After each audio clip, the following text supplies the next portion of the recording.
मैं जब छोटी थी तो खेल कूद बहुत ज़्यादा करती थी। अपने सहेलियों के साथ घूमना फिरना, मेला बाजार, फिल्म देखना, वो सब बहुत ज़्यादा मिस करती हूँ। कहीं पे करने से काम गलत नहीं है, लेकिन लोगों का सोच गलत होता है। आदमी का काम गलत नहीं होता, आदमी का सोच गलत होता है। एक औरत होके बाहर क्यों नहीं जा सकती? मर्द और औरत में कोई अंतर नहीं है। हम तो माँ हैं, माँ का तो रोल ही ऐसा होता है कि बच्चों को संभालना, पति को संभालना, सबको देखना पड़ता है। मैं 16 साल की थी, 8वीं कक्षा में पढ़ रही थी, तभी मेरे मम्मी पापा शादी करवा दिए। शादी करने के बाद मैं पढ़ाई पूरा कर नहीं पाई। फिर मैं ससुराल आई। ससुराल में 2-3 साल तक रही ऐसे ही घर में ही। उसके बाद मैं हमेशा से सोच रही थी कि मुझे दूसरा मौका मिलता पढ़ाई का तो मैं मैट्रिक पास करती। मैं मध्यमा का परीक्षा भी दी थी, लेकिन उसमें फेल कर गई। मैं हार नहीं मानी, मैं हमेशा से कोशिश करती रही, कम से कम मैट्रिक कर लेती तो अच्छा होता।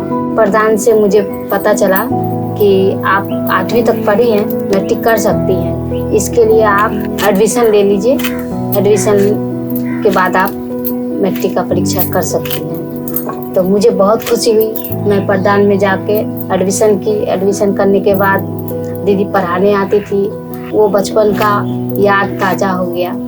उसके बाद मैं एग्ज़ाम दी। एग्ज़ाम देने के बाद मुझे ये भी डर लगा रहता था कि मैं पास होंगी या नहीं।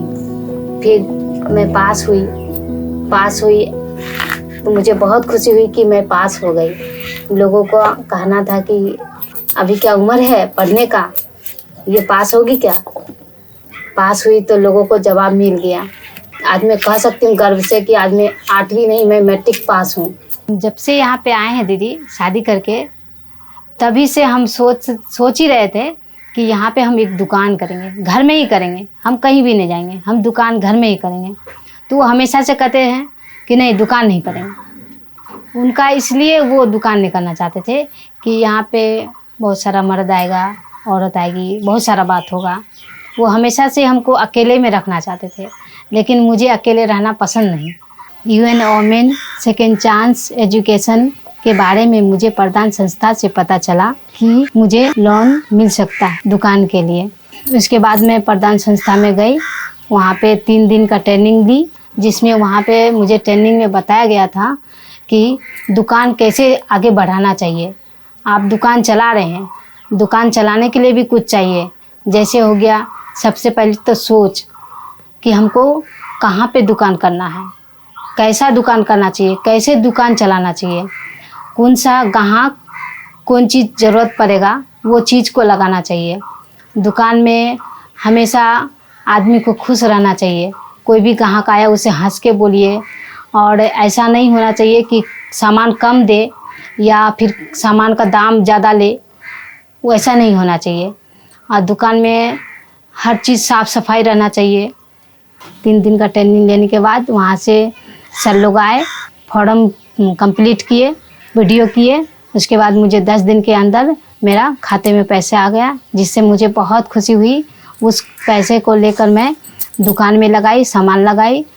एज एन SHG मेंबर वो काफ़ी एक एंटरप्रेन्योरशिप स्किल उनमें दिखता था, एक एंटरप्राइजिंग स्किल है उनमें, लेकिन उनके साथ आगे कैसे एंगेज होना है उसका बहुत स्कोप नहीं दिखता था। सेकेंड चांस एजुकेशन जब से आया, हम लोगों को भी लगा कि उनको एक एंटरप्राइजिंग स्किल डेवलप करने का, उनका एंटरप्राइज खड़ा करने का हम लोग के पास मौका है। तो दीदी के साथ हम लोग एंगेज हुए कि वो आज किस स्तर पे हैं और कहाँ तक वो अपना ज़िंदगी को लेके जाना चाहती है। अपने से खुद से दुकान का सामान लाने लगी, दुकान चलने लगा धीरे धीरे। 1-2 हफ्ता, 3 हफ्ता, 4 हफ्ता, महीने दिन के बाद जब वो देख रहे हैं कि दुकान में अच्छा बिक्री हो रहा है, तब वो भी खुश हो गए कि नहीं बहुत अच्छा काम की हो। तब फिर वो खुश होके फिर से खुद से वो दुकान का सामान लाने लगे। उनको भी खुशी मिला, हमको भी खुशी मिला कि वो मान गए कि चलो दुकान तो अच्छा की हो। सेकेंड चांस एजुकेशन 2019 में प्रधान किशनगंज में शुरू हुआ और हम लोग 3 ब्लॉक में करना शुरू किया, बहादुरगंज, दिघलबैंक, ठाकुरगंज। और अभी अगर देखा जाए तो एम्प्लॉयमेंट सेक्टर में लगभग 80 से ज़्यादा दीदियाँ जो हैं बाहर में अलग अलग सेक्टर में काम कर रही है। उसी प्रकार से एंटरप्राइजेस में देखा जाए तो 80 दीदियाँ हैं जो कि बिजनेस सेटअप कर चुकी हैं और इसके माध्यम से और भी लोग देखकर और आना चाहते हैं। दुकान करने से पहले मेरे आंगन में कोई नहीं आते थे। जब दुकान करने लगे तो 10 लोग आने लगे और सबको इज्जत से भी बात करते हैं। मेरे गांव की बहुत सारी औरतें हैं जो करना तो बहुत कुछ चाहती है, लेकिन उनका हिम्मत नहीं होता कि हम ये कुछ करें। तो मैं तो यही कहना चाहूँगी कि अपने घर वालों से डरने से अच्छा है, गांव के लोगों से डरने से अच्छा है कि आप खुद से हिम्मत करो, खुद आगे बढ़ो। आपके देखा देखी में आपके घर वाले भी आपका साथ देंगे, जैसे मेरा साथ दिए हैं वैसे आपका भी साथ देंगे। पहले तो वो ना करेंगे, फिर बाद में जब आप अच्छे काम करने लगेंगे तो आपका साथ खुद से खुद परिवार वाले देंगे। अपनी पढ़ाई पूरी करने का सपना देखने से लेकर खुद की दुकान खोलने तक कंचन देवी ने अपने सपनों को हकीकत में बदल दिया है। जब परिस्थितियों ने हमें एक नहीं कई बार रोका, तब जिंदगी ने हमें दिया दूसरा मौका। दूसरा मौका हुनर बढ़ाने का, दूसरा मौका कुछ कर दिखाने का, दूसरा मौका आगे बढ़ने का।